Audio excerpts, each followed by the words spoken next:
Hey everybody, welcome back to my build on my 71 F100. I've been installing a 2017 Mustang independent rear suspension in the back. I've got the ride height pretty much where I want it, maybe sit a little bit lower than that yet. And it's a pretty wide system. This is with a 9.5-inch wheel. It is a tight fit. And I'm gonna move up yet from a 275 to a 305 like what I got on the front there right now. And I think it's just gonna fit. It'll clear inside the wheel well here, so I clearanced it a bit. But I'm actually worried about it hitting the bed side on the way in. But as the suspension travels up, it kind of cambers in, and I think it's gonna give me the clearance I need. A few people have asked me kind of what the rest of the setup is on this truck. I threw this truck together in about 7 weeks last year. And I did the Crown Vic swap on the front. It's still got the P71 cop car struts in the front right now, so it kind of sits like a dump truck compared to how I want it to sit. But I've got coilovers coming for front and rear. That's going to make a big difference on this thing. Now, a few people have asked me about what's going on under the hood, and we're hurting some feelings here with LS swap. I bought an entire truck. It was a 2000 GMC 2500.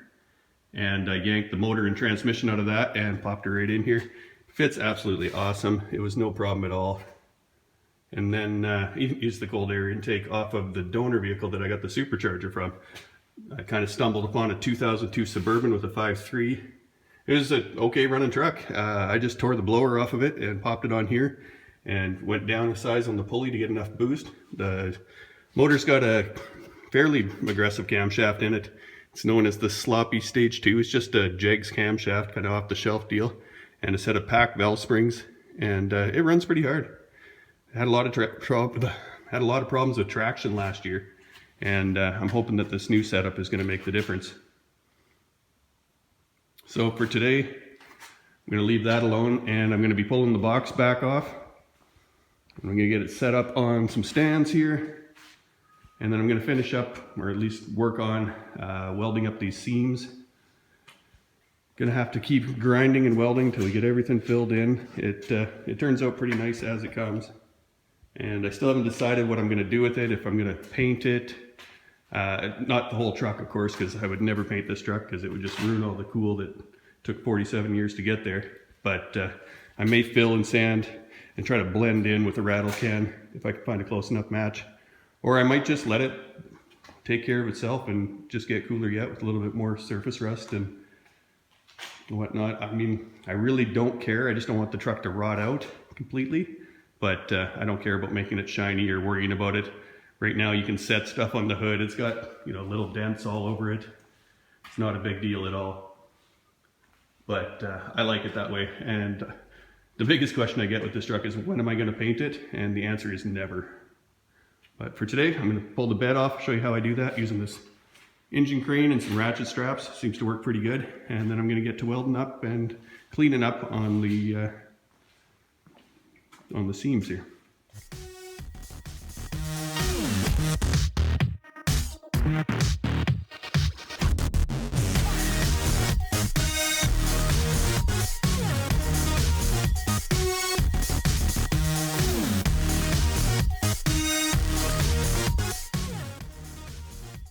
So as you can see, that works pretty good. Gets the bed up to a nice height for working on. Don't have to bend down the entire time or sit on the ground or anything like that.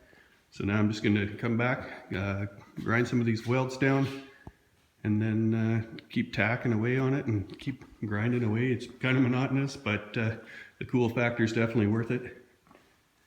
And see if I can get this wrapped up this weekend so I can move on to some other stuff, like finishing up on this rear suspension. I've been waiting to do this because I've ordered a new welder. I don't really trust my little MIG pack over there to burn this in hot enough after some careful consideration and some recommendations from a friend. So this is kind of on the back burner for now, but there's no shortage of work to do on this thing. So I'm just gonna keep plugging away every weekend and get it done, because the sun is shining and the snow's starting to melt outside. We still probably got a foot of it, but it'll be gone soon. It'll be time for burnouts and all that other good stuff.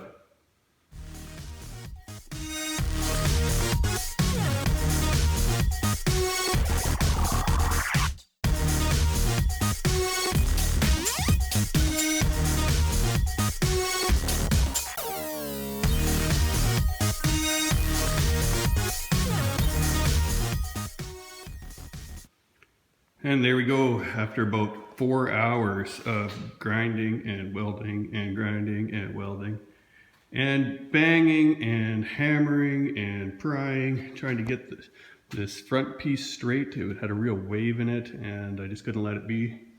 So I just kept at it, and I've got this side where I'm pretty happy with it now. Still need a little bit more on this front piece, but I've had it for today. That'll wear you out. Probably the only thing more boring than grinding and welding on this thing would be to watch somebody grind and weld on it. But I'm going to do that for you guys anyways. Until next weekend, I guess. If you like what I'm doing here, please subscribe to my videos. I do find it really motivating, and it helps me to get out here and get back to work. Appreciate it, guys.